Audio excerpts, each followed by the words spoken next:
Olá, pessoas! Eu sou a Belle e hoje eu tô aqui pra falar com vocês sobre The Watcher, que é a nova série da Netflix. É uma minissérie, foi criada pelo Ryan Murphy, você sabe, meu ícone, meu showrunner favorito. Tem uma playlist aqui no canal só de séries dele, porque eu cubro todas as possíveis. Tem algumas que eu nunca falei aqui, mas quem sabe um dia eu não trago o vídeo, né? Vou deixar aqui nos cards pra vocês a minha playlist do Murphy Verso. E já queria agradecer a quem se inscreve aqui no canal, porque ajuda muito o meu trabalho, deixar o seu like, me acompanhar nas redes sociais também. É o meu trabalho, então é de graça também você fazer isso e ajuda muito ao que eu continue trazendo conteúdo legal pra vocês. Eu costumo ser uma pessoa bem por dentro dos lançamentos do Ryan Murphy, mas eu confesso que até o Tudum eu não sabia que ia sair essa série. Aí eu fiquei bem animada. É uma minissérie de 7 capítulos. Eu digo que é uma minissérie porque, bom, no final a gente tem um disclaimer, né? Tipo, do desfecho ali da história. Então, acho muito difícil que vá ter uma segunda temporada, porque não teria muito sentido também. Aliás, esse vídeo, quando for falar do final, do desfecho aí da história e de detalhes sobre isso, eu vou avisar, tá? Então pode assistir por enquanto. Mas enfim, conta a história de uma família, é uma história real, tá? Ela foi inspirada numa história que aconteceu em 2014, que foi contada na New York Magazine em 2018. Então vários elementos da história, eles foram puxados da história real mesmo, assim. E fala sobre uma família que vai se mudar para uma casa imensa, linda, maravilhosa, que começa a receber cartas, né, de alguém, e essas cartas eram assinadas por The Watcher, né, que era, no caso, o observador. E eram cartas bizarras, assim, cartas que falavam sobre coisas da família, assim, coisas íntimas, coisas internas e detalhes e tal. Então a família ficou desesperada. Na vida real, essa família não chegou a se mudar para casa, eles começaram a receber as cartas antes deles se mudarem. Eles já tinham comprado a casa, estavam fazendo reformas nela antes de se mudar, e aí eles começaram a receber essas cartas, e eles acabaram não se mudando, eles venderam a casa por um valor abaixo do mercado, se mudaram para uma casa menor. Bom, como o Ryan Murphy tem aí um histórico de pessoas se mudando para uma casa, né, ele resolveu contar a história de um ponto de vista das pessoas morando nessa casa, né, depois elas se mudarem para lá. Então nós temos elementos aí reais de, assim, os vizinhos serem esquisitos, das cartas que eles recebiam, mas tudo que eles vivem ali dentro da casa e tudo mais, são coisas que provêm da imaginação do Ryan Murphy, porque ele resolve nos trazer um thriller super interessante que também tem elementos de terror. Essa série nos traz, assim, para mais bela épocas de ouro de Ryan Murphy e American Horror Story com Murder House, sabe? Claro que Murder House tem todo o elemento sobrenatural e não é isso que The Watcher traz. The Watcher não traz elementos sobrenaturais. Claro que tem algumas coisas assim que a gente leva um susto, que a gente tá pensando, meu Deus, é um fantasma isso dali, sabe? Só que conforme a história vai se desenrolando, a gente vai vendo que não tem fantasmas, não tem assombrações, não tem gente possuída. É basicamente o ser humano fazendo mal a outro ser humano. Então a história vai se desenvolvendo ali com essa família, morando nessa casa e recebendo essas cartas bizarras, só que todo mundo que a gente conhece ao longo da série é meio suspeito. A gente tem um pé atrás com todo mundo, a gente tem um pé atrás com a corretora que vendeu a casa pra eles, a gente tem um pé atrás com os vizinhos do lado, com os vizinhos da frente, e aí acontecem plot twists ao longo da história que a gente realmente não sabe de quem desconfiar, e eu acho que isso é uma das coisas mais interessantes dessa série, porque no começo nós temos quase certeza de quem a gente acha que é, os próprios personagens têm certeza, e aos poucos, conforme a história vai andando, a gente vai duvidando dessa situação. E outra brincadeira que o Ryan traz pra história, o Ryan e o Ian, né, coitado, o Ian Brennan, gente, ele sempre participa de quase todas as produções do Ryan Murphy, a gente sempre fala do Ryan, mas o Ian tá sempre lá também, ele é outro produtor super famoso, ele também produz American Horror Story. Um elemento muito interessante dessa série é que a gente desconfia de um personagem, depois a gente deixa de desconfiar, depois a gente desconfia novamente. Todos os personagens têm essa brincadeira dessa dualidade aí, bem o yin yang, assim, sabe? Que a gente não sabe bem se o lado que prevalece naquele personagem é o lado bom ou é o lado ruim. A gente não sabe bem se os protagonistas, que é a família, né, se eles interpretaram a situação errada ou se eles estão certos mesmo. Então, e toda essa situação dessas cartas vai gerando um desgaste na família, né? Em determinado ponto, o pai, né, da família, ele encontra o ex-morador da casa e começa a conversar com ele para descobrir o que acontecia, se ele também recebia cartas e tudo mais. E a história vai se desenrolando num ponto que eles vão descobrindo que essas observações aconteciam há muitos anos, assim, e é alguém ali perto, porque é uma pessoa que conhece ali as coisas da casa, os elementos da casa e tudo mais. E as coisas se intensificam quando eles fazem essas reformas, que ele faz uma reforma na cozinha e no porão e tudo mais. Então, ele fica todo assim, né, a família fica toda meio assim, porque os vizinhos também estão repreendendo o fato deles estarem fazendo a reforma. E a gente fica se perguntando, cara, será que os vizinhos estão num complô? O que será que tá acontecendo? Por que tal vizinho se comporta dessa maneira? E assim, gente, são vizinhos completamente bizarros, assim, sabe? E, mais uma vez, o Ryan faz um casting perfeito, assim. Os atores estão muito bem nos seus papéis.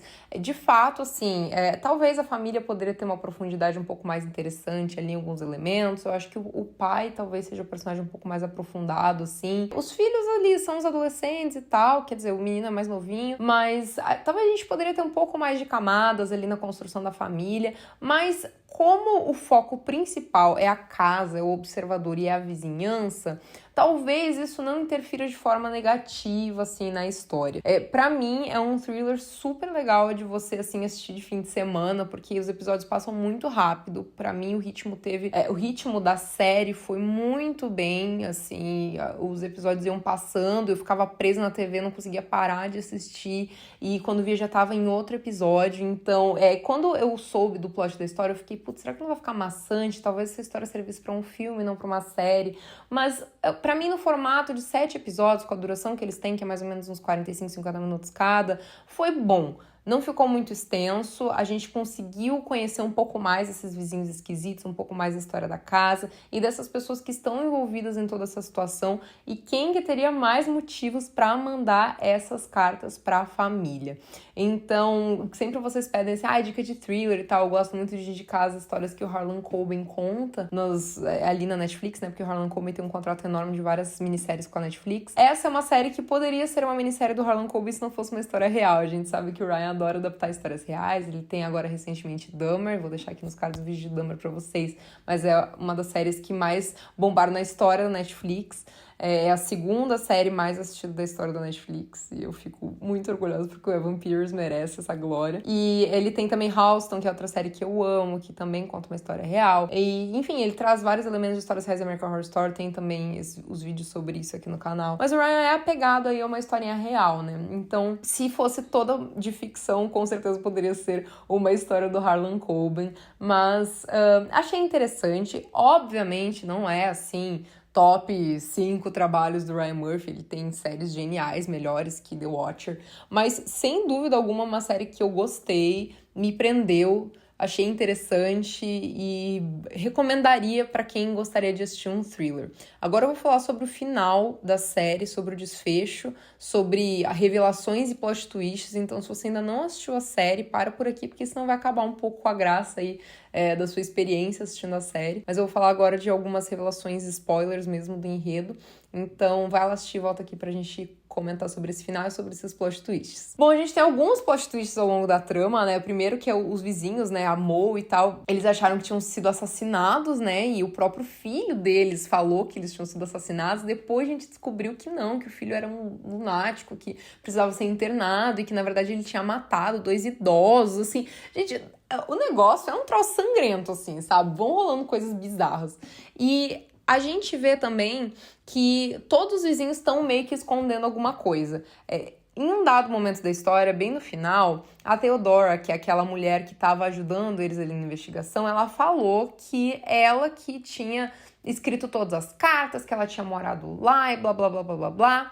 E assim, a história se desenha como se fosse isso mesmo. Só que chega um ponto que a gente descobre que, na verdade, não. A própria filha da Theodora falou, olha, minha mãe mentiu porque ela queria dar uma paz pra vocês. Ou seja, né, a Theodora criou toda essa história pra família poder ficar em paz, né? Pra eles terem uma solução ali pra eles e eles pararem de querer procurar sobre isso e ver se seguiam a vida, sabe? Só que na verdade, ela não mentiu. Então, isso nos traz de volta para todos os outros suspeitos. Aquele John, que é o cara que faz parte ali da associação dos moradores ali da rua, que eles acreditavam ser, né, o cara que tinha matado toda a família, tinha voltado e tudo mais. Isso, teoricamente, tinha sido descartado, porque a Theodora falou que era um assassinato de outro estado, não sei o quê. Só que, gente, acabou que, no fim das contas, a Theodora tinha inventado tudo aquilo. Então, até que ponto as coisas são reais ou são inventadas pela Theodora,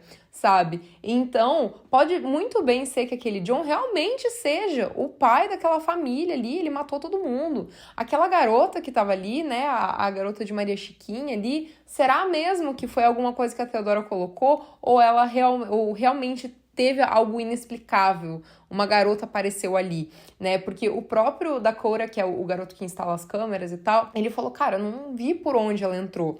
Então eles descobrem aquele túnel subterrâneo, né? A equipe que tá fazendo a reforma ali no porão descobre aquele túnel, eles descobrem que tem acesso. Então isso é uma coisa que eles pararam de comentar também na história, né? E as outras casas têm acesso àquela casa por túneis subterrâneos. E claramente, um dos acessos ali na casa daquele vizinho ali, que é Jasper, o nome dele, que ele teve um problema ali de fala, né, que ele teve um transtorno pós-traumático, que ele não conseguia mais falar e tudo mais, e que aconteceu algo traumático com ele em 95, o que dá a entender que sim, é o assassinato daquela família, né, que ele conversava com o filho e tudo mais. Então, a série isso que é uma das coisas mais interessantes dela, porque a Theodora falou, não, eu inventei tudo, só que depois a filha desmente a mãe. A filha diz, não, ela falou que ela inventou tudo para vocês terem paz. Ou seja, as coisas que eles tinham descoberto até então realmente aconteceram.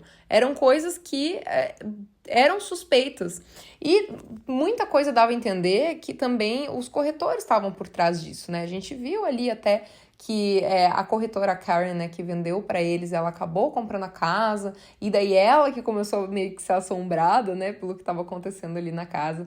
Então, dá a entender que é uma série de fatores, é um pouco dos moradores ali que eles querem preservar a casa como ela é e não querem que mexa e tudo mais. Não quer dizer que tem um ritual, sei lá o que, de oferta de sangue, de oferenda lá naquela casa, mas eles sim colocam o dedo ali na história porque eles não querem que a casa seja mexida por algum motivo. E também tem a história, né, do John, que pode muito bem ser aquele cara que matou toda a família, agora ele tá ali infiltrado ali como um morador da rua, e ele se chamou de Bill, né, só que a gente não sabe até que ponto realmente ele é um Bill ou ele é realmente aquele John. Então essa é a graça dessa série, ela tem essa ambiguidade, por quê? Porque nunca teve um desfecho. A história não tem um desfecho. Fala no final, né, o disclaimer ali, que a história nunca foi solucionada. Não se sabe quem que estava mandando essas cartas pra família.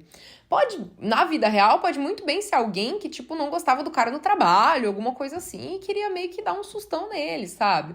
Mas o Ryan resolveu pirar aí nessa ideia dos vizinhos, de ter algo escondido, de ter tido um assassinato lá, e segredos escondidos, e também ali dos corretores que queriam comprar a casa, então, teoricamente, ficariam ali ameaçando, meio que para expulsar eles da casa. Então, a gente tem ali uma série de possibilidades. A ideia é ser, assim, um final um pouco aberto, porque a gente não tem, de fato, um desfecho. Então, não tinha como o Ryan simplesmente virar e falar, foi os vizinhos, viu, galera? Ou virar e falar, foram os corretores. Ou virar e falar, foi um fulaninho do trabalho. Não tinha como ele colocar um ponto final e colocar um desfecho e decidir quem que tinha ameaçado, se não existe essa resposta, né? É a mesma coisa, assim, o Zodíaco, né, que é um serial killer super famoso, que ninguém sabe a identidade do Zodíaco, alguém chegar e falar, é o fulano de tal Zodíaco, sabe? Não tem muito o que fazer, porque não tem um desfecho, não se sabe quem que é o real culpado. Então o Ryan fez essa brincadeira aí da mulher que ajudou a família a investigar, dizer que tinha criado tudo, mas depois a filha desmentiu, falando que ela mentiu para dar paz para eles. E aí tem o John, será que ele matou ou não matou a família? Será que ele é aquele John mesmo? Tem os vizinhos que são todos esquisitos. esquisitos, tem os corretores que também são esquisitos, tem o envolvimento aí do delegado ali da polícia, né, que ele sabia de coisas também, ele tinha ali um envolvimento com a Karen também, então por que ele tava por trás disso? E a Karen, quando ela se muda, ela também passa por situações muito estranhas. Será que essas situações foram armadas pelos vizinhos? Será que essas situações foram armadas pela própria família que deixou a casa? Então, pra mim essa é a graça, eu gosto, assim, dessa dualidade, da gente ficar pensando sobre a série, ficar pensando, nossa, o que aconteceu? Quem será que é o real culpado? O que houve? Não sei o quê. Então, curto bastante, achei legal esse desfecho ali, cheio de possibilidades. Eu sei que muita gente não gosta, mas eu, como cria de Ryan Murphy, eu não me importo aí com finais abertos. Conta aí embaixo o que vocês acharam de The Watcher. Pra mim foi uma experiência bacana, eu gostei. E tô muito animada para futuras produções do Ryan, tô muito ansiosa para a próxima temporada de American Horror Story. Ainda esse mês sai American Horror Stories da segunda temporada no Star Plus. Fiquem ligados porque vai ter vídeo aqui no canal no momento que sair lá no Star Plus, tá bom? Um beijo pra vocês e até a próxima.